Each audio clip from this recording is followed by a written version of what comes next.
So, it is very interesting to understand this rest mass energy concept. Normally in non-Newtonian mechanics, when we talk of energy, we talk of only mechanical energy, kinetic energy plus some potential energy because of some interactions. But what goes inside that object, that we are not concerned with, or we do not address that question. But in relativity, that is also addressed when we say rest mass energy, and it is an object. So, you have a large number of atoms, molecules, ions, all those things, electrons. So, all those smaller particles inside that object, they are also in random thermal motion, and then the molecular interactions are there. So, that whole energy together with the rest mass energy of all those particles themselves, that whole energy is included in rest mass energy. And therefore, rest mass of an object is not very specific about that object. If you change the configuration of the internal configuration of that object, rest mass can change. So, we talked about an object which is at a lower temperature, and the same object without any phase change, etc. The same object we heat slightly, we increase its temperature, the thermal motion increases inside that object, object is still at rest, and we say that its rest mass energy has increased, its rest mass has increased. So, a hotter body will have a higher rest mass than a colder body. Another example I gave, compressed spring and the spring in its natural lengths. So, both are at rest, but the rest masses are different. This compressed spring has more rest mass because the total energy is more. So, that is how that rest mass has to be understood. I gave several examples from nuclear physics and atomic physics. We said that this, if you have 4 protons, or let us say 1 proton and 1 neutron, and then make a nucleus out of it, which is called heavy hydrogen nucleus, right. So, hydrogen is just a proton, and heavy hydrogen nucleus we write like this. This is hydrogen nucleus, which is just a proton, which is nothing but just a proton, hydrogen nucleus. But that way to write a nucleus is like that. Here is the name, and this is the number of protons, and this is the total number of protons and neutrons. So, there is no neutron. So, the number of protons is same as the total number of protons, neutrons. We collectively call it nucleon. So, this is a hydrogen nucleus or proton, this is just a proton.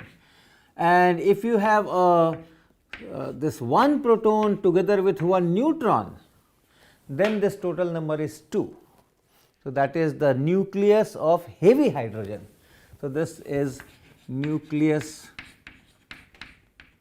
of heavy hydrogen. It is called deuteron. So, this is proton and this is deuteron. In deuteron you have 1 proton and 1 neutron, but the mass of this deuteron, we also write it D, mass of this deuteron nucleus is less than mass of proton and plus mass of neutron. It contains 1 neutron and 1 proton, but still its mass is less than the sum of masses of these two, and the difference is about 2.2 mega electron volt per c square divided by c square. Mass is energy divided by c square. So, that is how things work. We have fission reactors,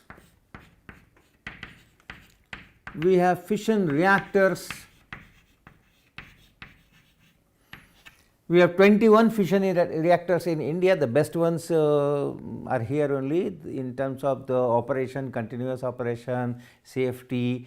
Our 21 reactors are rated very high among the total 450 or so reactors in the world. So, in this what we do, we have some uranium nucleus, 236 uranium 92, right. We have 235, then we put neutron and we make this, and this breaks in another nuclei x plus y, and then some electrons etc., and then some neutrinos, and then that is all, then energy. So, when it breaks and you get this energy which is used to create electricity and all those things, but if you think of rest masses, the number of protons, the number of neutrons and number of particles, that rest mass is there, but then the rest mass of if the product is small, then the rest mass of this, and it is this difference delta m times c square, that is that energy which we obtained. So, in a way we have converted mass into energy, but we have not destroyed any particle. The protons are still there, neutrons are still there, electrons are still there. In the deuteron problem, if you make a deuteron, what you get? You start with a proton and a neutron and then combine and then do this. So, this mass from here I am making this deuteron d, and then some energy is available because this rest mass is small, this rest mass is more, and therefore, it gives me something like 2.2 MeV by c square, like that. So, this delta m times c square is that 2.2 MeV. So, if I am making a deuteron out of proton and neutron, I am reducing the rest mass, and that reduction in rest mass, that is made available in the form of energy which is 2.2 MeV. So, that kind of mass energy conversion goes on very regularly. You heat the object, you do a chemical reaction, and mass energy conversions are always there. But there is another kind of conversion of mass and energy with the same equation, delta E is delta m times c square, and that is the particles are absolutely destroyed. Here the particles are not destroyed. When I am making this nucleus, that d nucleus, the deuteron nucleus, the proton is still there, the neutron is still there, and here also you have one proton and one neutron. But now what I am talking is particle disappears and energy appears. So, mass has been converted into energy. So, I take specific example of electron, positron annihilation.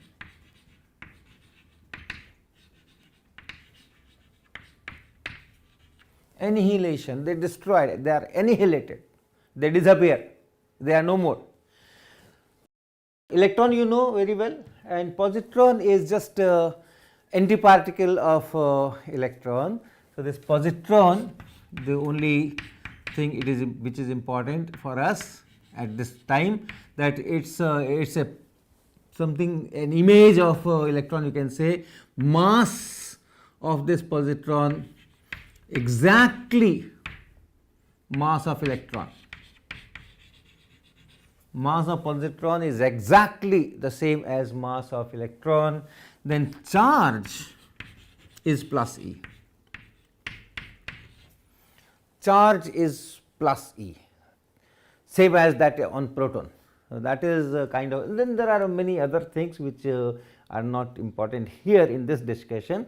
So, these are called positrons. We do not see many positrons around, and that is precisely because the positrons can combine with electrons and annihilate each other. So, how do we get the positrons as such?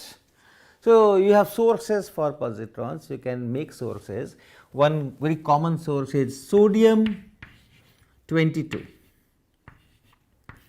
You know, sodium has 11 protons, atomic number of sodium. If you recall that periodic table, you have in the first column you have sodium, hydrogen, lithium, then sodium. Z is 11. So, number of protons in the nucleus of a sodium atom is 11, and generally sodium that is available to us, for example, sodium chloride, our common salt which we use in kitchen. So, that sodium will have 12 neutrons together with 11 protons in the nucleus. But if you take out one neutron and start with this 22 11 sodium 22, that decays into, right, that is a radioactivity chapter, different, sometimes we can have a course on that, but then this decays, a proton converts into neutron, a proton converts into neutron. So, 11 protons becomes 10 protons, and 10 protons is that noble gas at the rightmost column of the periodic table, that is neon. So, this becomes neon 10, and of course, this is 22, because here you have 11 protons and 11 neutrons, and here you have 12 neutrons, because one of the protons has converted itself into a neutron. So, and then when proton converts into neutron, then you have another particle, and this is positron comes out, some neutrino and energy and so on. Okay, so, if you have this source which is available by scientific companies, then if you have some source here, let us say this is a source or some solution of this sodium 22 Cl, salt solution, but sodium is no more not sodium 23, it is sodium 22. So, from there all this reaction will take place and positrons will come out. So, you can have positrons in the laboratory. Now, this positron, if it combines with an electron, the positron is destroyed forever and the electron is also destroyed forever, and what you obtain are 2 gamma photons, electromagnetic waves. So, it is just energy, it is not matter, it is not material, and this is matter. So, this matter completely converts itself into energy, that is also possible, and then you have gamma plus gamma, 2 gamma photons. Okay. Why 2 gamma photons? If you have an electron, if you have a positron and they are just close to each other to start with, and this whole mass is converted into energy. How much is mass of an electron? Mass of electron and mass of positron both are 511 kilo electron volt by c square.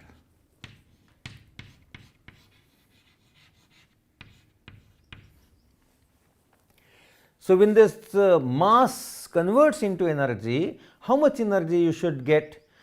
The total mass is 1022 keV by c square, that is the mass which is converting into energy, and that mass into c square, this will be the energy, and that will be just 1022 keV. But you do not have 1 gamma with this energy, you have 2 gammas, 511 511. Okay. So, this is 511. Now, this is energy, this I am writing energy, I do not write mass of a gamma particle, it is massless, this is 511 keV. If these positrons and electron, if these 2 particles have some initial motion, then it is possible that slight difference this and this, but the sum will still be 1022 keV. Why 2? Because of linear momentum. if you have this electron and this positron and they are just close to each other, not moving with any great velocity, the linear momentum is 0. Linear momentum is 0, and when they convert to energy, then the linear momentum must be conserved, it should remain 0. But we will talk in upcoming lectures that a photon also has momentum, energy and momentum. So, if this 1022 keV photon is to be created, and photon will always have some energy and some momentum, but we need 0 momentum because the initial momentum is 0. So, you cannot have just one photon to have this energy and 0 momentum, that is not possible. So, there are 2 photons going in opposite directions, one photon in one direction, one photon in opposite direction, and 511 keV energy here, 511 keV energy here. The momenta are also equal in magnitude, opposite in direction, and the total becomes 0. So, this is direct conversion of material into energy. The reverse is also possible.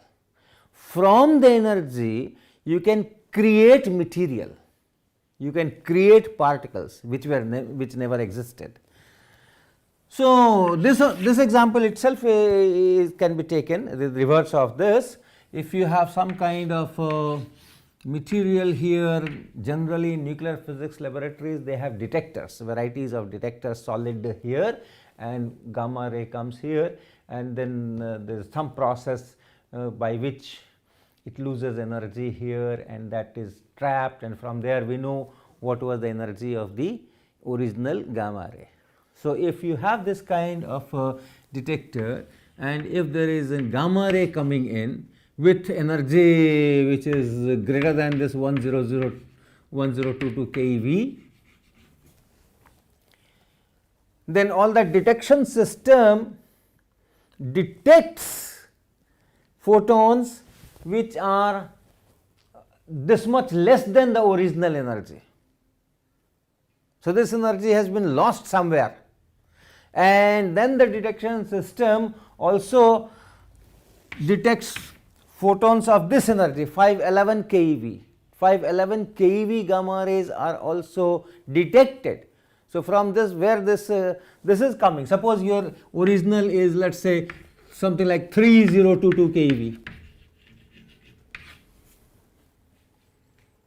So, if you are getting something like 200 keV, if you are detecting these gamma rays, where are these gamma rays coming from? They are coming from the fact that this much energy out of this has been converted into electron and positron.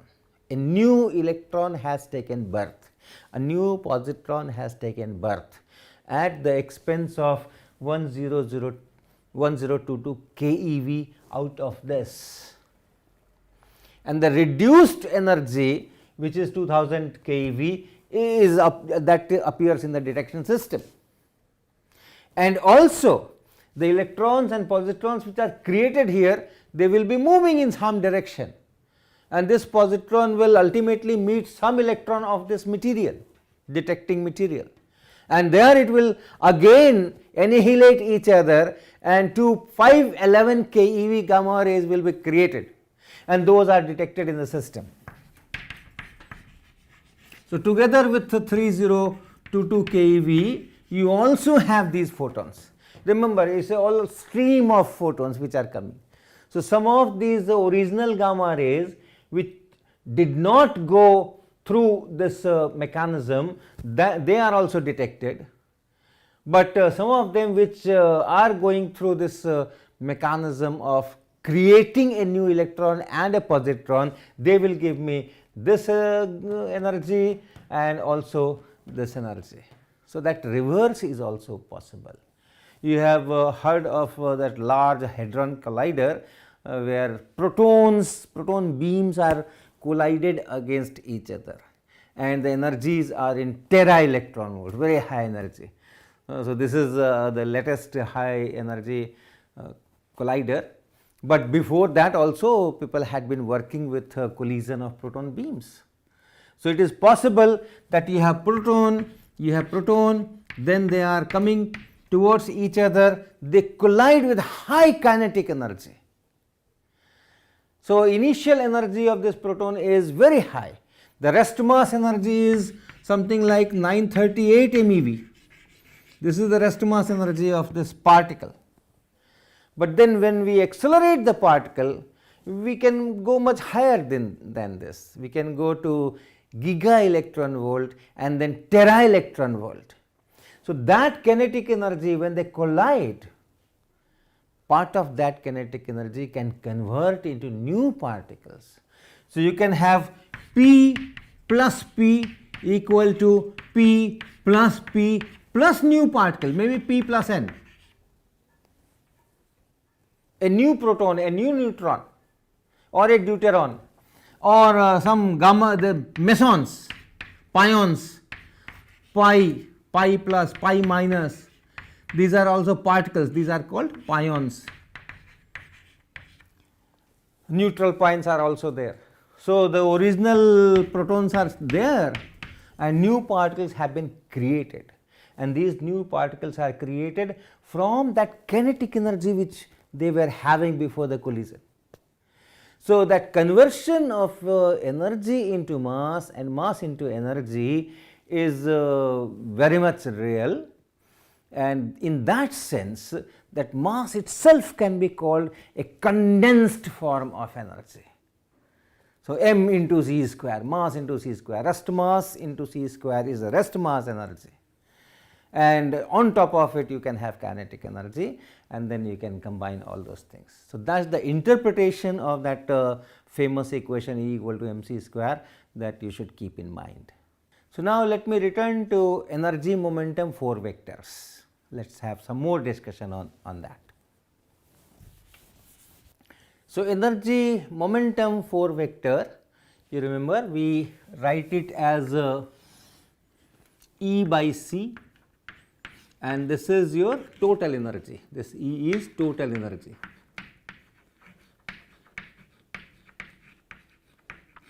And then Px, Py, Pz.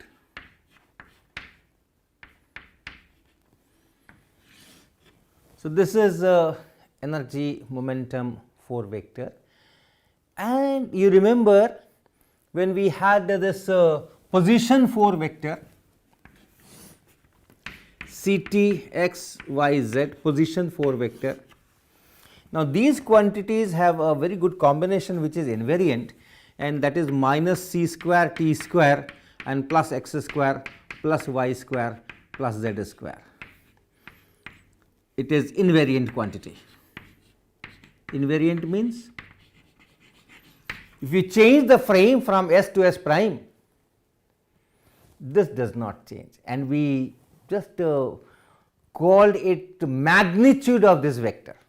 Just like in our normal 3-dimensional geometry, the magnitude of a vector, of course square of that, is x square plus y square plus z square, position vector. So, here for 4 vector we define a similar quantity, and that will be minus c square t square and then plus x square plus y square plus z square, and that quantity remains invariant. So, it is a kind of magnitude square of this vector.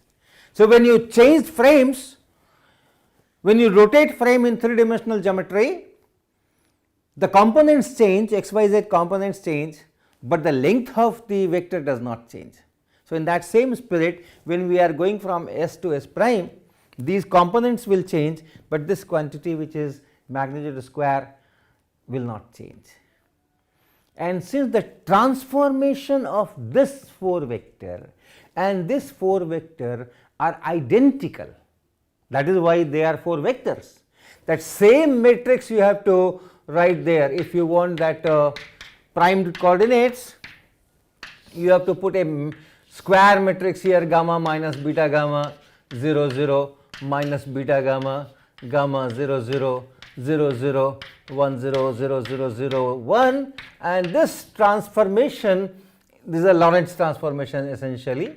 So, that same transformation equation is valid for this 4 vector, and the same transformation matrix is applicable for this position 4 vector. Exactly same, this and this are exactly same. That is why they are called 4 vector. That is the definition of 4 vector. Anything that transforms according to this is a 4 vector, and therefore, the magnitude square of this will also remain constant when you change the frame S to S prime, just like this. So, what is the magnitude square here? The magnitude square here is minus E by C square minus Ct square. Similarly, here minus E by C square, and then plus Px square plus Py square plus Pz square, just like this, plus x square plus y square plus z square.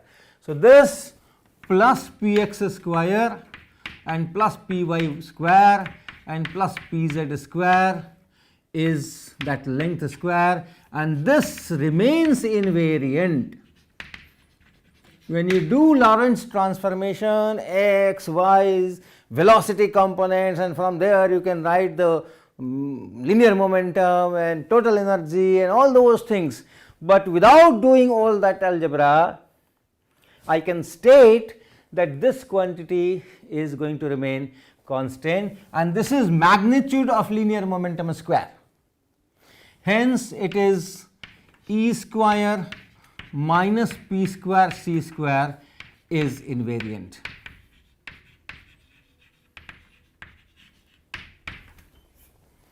So, when you change frame, this will not change. And for one particle it does not change. Even if you have two particle system, particles are moving with respect to each other, or they are going, colliding, doing something. If you have a system of two particles, you can write what is the total energy of those two particles, E1 plus E2. You have two separate particles going with some velocity, this going with some velocity. What is the total energy of this system? Energy of this plus energy of this. And what is the total momentum? P. That is also you can write P1 plus P2. And if this EP is a 4 vector for first particle, and E2 P2 is a 4 vector for the second particle, and 2 4 vectors when you add remains a 4 vector, right. In our 3-dimensional geometry, if you have a vector, you have another vector, you add and you get a third vector. Similarly, here this total thing will also be a vector, 4 vector, and if they are 4 vector, this should be invariant. So, not only for one particle, even if you have several particles, and then you take total energy of all the particles together as capital E, and total linear momentum of all those particles taken together as that Px, Py, Pz, you will still have E square minus P square C square invariant. Okay. So, we will stop here, we will continue with this discussion next time.